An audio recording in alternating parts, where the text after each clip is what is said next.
Cendet ini teman-teman yang kemarin saya bagikan videonya pasti sudah ada di berandanya teman-teman.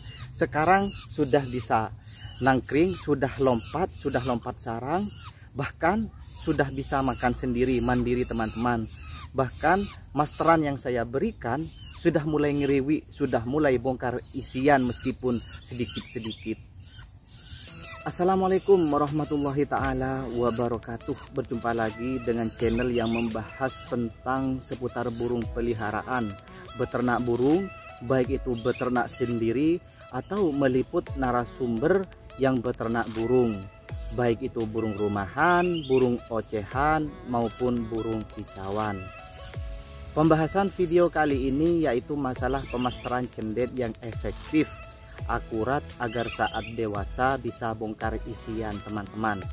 Banyak orang yang mengeluh gagal dalam pemasteran cendetnya. Sebenarnya apa yang jadi kendala? Kok bisa gagal dalam pemasteran? Apakah dari burungnya atau mungkin kita yang salah dalam cara memasterinya? Mar kupas, ayo kita kupas.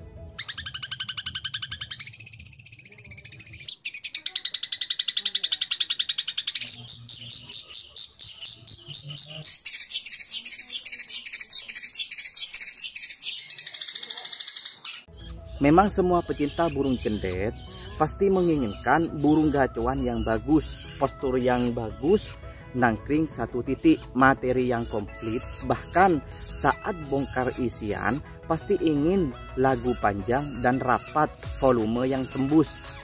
Ya seperti ini pasti semua orang menginginkan. Akan tetapi semua tergantung dari karakter burung itu sendiri teman-teman. Dan juga bagaimana cara kita memaster cendet yang kita rawat. Memang memasterin cendet paling akurat, paling efektif dari lolohan atau masih bulu kapas. Kaki belum bisa nangkring, istilahnya belum lompat sarang. Terutama saat cendet mulai bisa melihat atau membuka mata dan anakan cendet sudah bisa mendengar. Di saat itu cendet bisa merekam suara-suara yang dia dengar. Maka dari itu memasterin cendet terbaik, efektif dan gampang diingat oleh cendet pada saat diloloh teman-teman. Dalam hal ini banyak cara atau opsi untuk memasterinnya, baik menggunakan handphone atau MP3 atau menggunakan burung langsung. Dan mungkin yang lebih akurat yaitu ditempel burung langsung ya, menggunakan cendet yang sudah mapan dari segi usia, dari segi volumenya, materinya dan isiannya. Namun tetap meskipun menggunakan burung langsung, jaraknya jangan terlalu dekat atau terlalu nempel, terlalu mepet dengan anakan cendet yang mau dimaster. Karena memasterin cendet gak harus suara keras atau banter, cukup cendet tersebut dengar. Makanya orang kadang beli burung yang sudah jadi atau sudah gacor materinya, bagus isiannya, hanya digunakan buat memasterin atau ditempel dengan lolohan anakan cendet yang mau dicetak. Kebanyakan seperti itu. Namun jika tidak mempunyai biaya, tidak mempunyai uang untuk membeli masteran yang gacuan yang sudah jadi, sudah mapan, ya menggunakan MP3 atau handphone. Karena teman-teman sudah tahu sendiri harga cililin berapa, harga tengkek buto berapa, harga cendet yang sudah mapan, yang sudah mapan dari segi tembakan, materinya bagus, rapat, teman-teman pasti tahu sendiri berapa harganya, tidak murah. Jadi alternatif ataupun cara yang enak, yang murah, ya menggunakan handphone saja teman-teman. Saya juga demikian. Cuma karena sudah mempunyai rezeki, sedikit-sedikit ya punya seperti tengkek buto dan cililin teman-teman. Akan tetapi ya tidak semua burung bisa menirukan 100% yang seperti burung yang gacor tersebut, burung yang ada di MP3 tersebut. Tidak semuanya, karena masing-masing burung tidak akan sama karakternya. Dari paruhnya, bodinya, panjang pendek paruhnya, kecerdasannya dalam menangkap suara-suara yang didengar. Nah teman-teman pasti pernah melihat burung cendet yang mengeluarkan suara tembakan yang panjang, suara yang keras. Ada juga yang cuma ngerol. Bahkan ada cendet yang hanya bunyi semaunya alias bunyi harian, padahal burung tersebut satu sarang atau satu masteran. Tapi kenapa setelah dewasa bunyinya tidak sama, padahal perawatannya sama? Ya kembali pada yang saya katakan barusan, masing-masing cendet yang kita masterin, yang kita rawat tidak sama karakter dan kecerdasannya. Dan itu memang sudah tidak bisa dirubah, alami pemberian dari Tuhan teman-teman. Nah ini yang paling penting teman-teman, nanti saat sudah mulai ada suara yang keluar atau sudah ada bunyi, ngeriwik lah. Teman-teman tinggal dengerin suara apa yang sering dikeluarin oleh cendet teman-teman tersebut. Semisal yang sering teman-teman denger saat ngeriwi, masteran tengkek. Nah teman-teman tinggal fokuskan untuk melanjutkan pemasteran tengkek tersebut agar tambah peka, fasih dan hafal terhadap suara tengkek tersebut.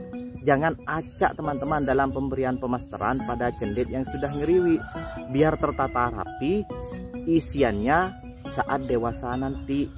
Jangan nanti di saat masih kecil teman-teman dari lolohan dikasih tengkek, saat ngeriwi ternyata tengkek, namun sama teman-teman malah dikasih masteran gereja. Nah itu yang tidak tepat teman-teman dalam keakuratan efektif saat dewasa. Bingung nanti anakan cendet tersebut teman-teman, anakan cendet tersebut saat dewasa bingung.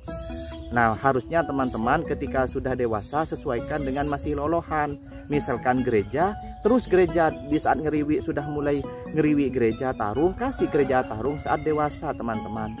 Namun kalau masalah panjang pendeknya suara, rapat atau tidaknya, sering ngerol atau tidak, yaitu tergantung dari karakter cendet itu sendiri, kecerdasan cendet itu sendiri teman-teman. Masing-masing cendet mempunyai kelebihan dan kekurangan. Ada yang peka, cerdas, masteran masuk, namun saat bunyi sambil salto, sambil ngeruji.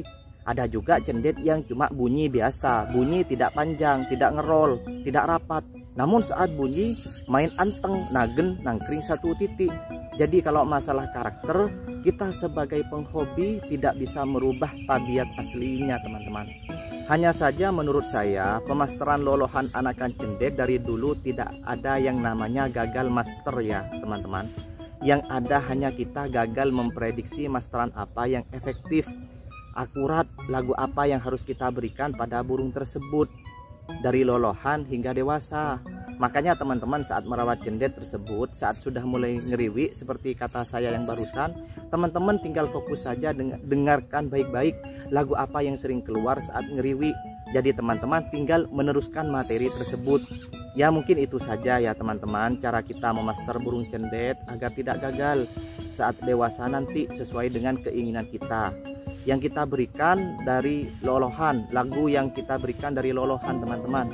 Dan kalau bisa memasterin cendet jangan cuma 1-2 ekor, mending lebih dari itu. Pengalaman saya pernah memasterin cendet 7 ekor, yang masuk hanya 2 ekor, yang bongkar isian masteran tersebut. Sisanya ya suara dan lagunya ya biasa saja teman-teman, tidak ada yang istimewa. Mungkin begitu saja ya teman-teman cara memasterin anakan cendet yang akurat, efektif saat dewasa nanti, bisa bongkar hasil materi yang kita berikan. Semoga bermanfaat. Mohon maaf bila ada salah-salah kata. Saya sebagai moderator channel ini pamit undur diri mewakili kerabat kru yang bertugas. Mohon maaf bila ada kata-kata yang menyinggung. Om Swastiastu. Assalamualaikum warahmatullahi taala wabarakatuh.